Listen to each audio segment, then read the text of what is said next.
right, so we got some updated BMF rankings, and make sure you understand the criteria on BMF. Don't think you have to be 170 pounds to be a BMF. The BMF comes with Haute weight class. I need to remind you of that. There was no weight class put on BMF. This is not the BMF of the welterweight division. It is BMF. Who is the baddest MF? Okay. Nate returns. Nick gets at it. Now, of course, you got Masvidal. Okay, I put BMF, but you got the champ. Of course, you got Masvidal. Nate returns to the list. Nick gets added to the list. Maybe the original BMF in all fairness, but he gets added to the list. You gotta put Chimaev. Come on. Chimaev fight anybody, anywhere, anytime. He hasn't even picked a weight class. He's spewing venom all over the place. He's halfway being a gentleman while telling you he's going to smash you. I don't fully know how that works, but there's a level of charm and like a glimmer in his eye as he says very vicious things to you. That's a BMF right there. You gotta go Jeremy Stevens. If you don't put Jeremy Stevens, you're not paying attention. You gotta put Cub Swanson. If you don't put Cub Swanson, you've never met the guy personally, okay? Take it from me. He goes on the list. You gotta have Francis. If you have the scariest guy in the entire sport, I'm talking pure straight up intimidation, you gotta put Francis. You gotta put Derek Lewis. Just because you guys all like him and think he's a big funny guy, that's a rough guy right there.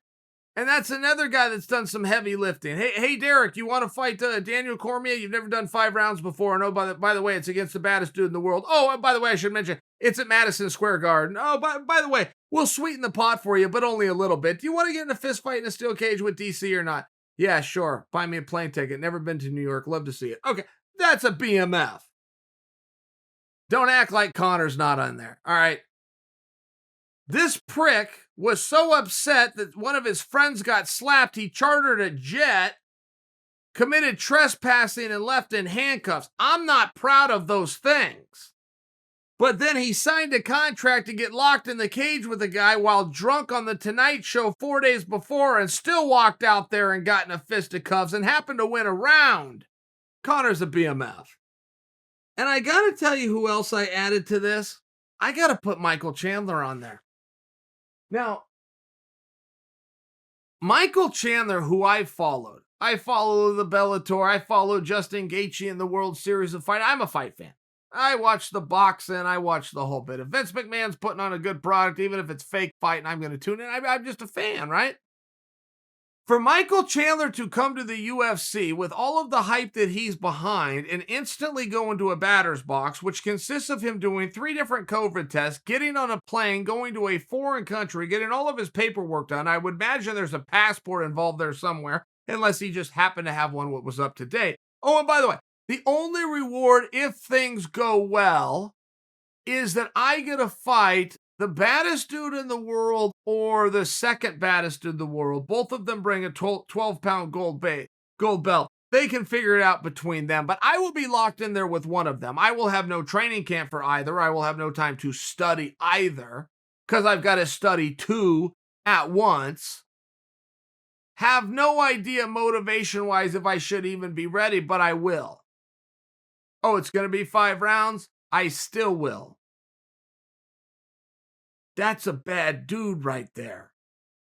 I mean, that's just a rough guy. That's a whole nother level. Chandler's done it in 2 different weight classes. One of Chandler's first fights, it might have been his first, but it was one of them, was against a straight-up killer named Eddie Alvarez. It ended up being the fight of the year. Chandler beat him, for one. Ended up being fight of the year. They rematched. He gave him his rematch. Only the fair thing to do. But could you imagine going into a rematch with a guy that you were never supposed to beat in the first place? Oh, and by the way, the fight was so hard and so difficult that it was called Fight of the Year, and then you raise your hand and go, yeah, sure, I'll go do it again. Michael Chandler, who I believe is now the #1 contender. And I know that's going to insult all sorts of guys, but if you step into that batter box position, I think that's a good position. I think it's a real position. I think that position needs to be shown respect. Because even if you get the day off and maybe a few bucks just for your time and for, your coaches had to come over and everybody's got to get a little something. It's nothing. Pretend you're getting nothing, okay? Time you take care of your coaches, you grab a souvenir for the wife and kid on the way. You left with nothing, but you went over there volunteering. You went over there offering to do something that nobody else was willing to do, that you had no training camp to prepare for. You started cutting weight, dieting, and getting yourself into shape to take on one of two guys. That is a BMF.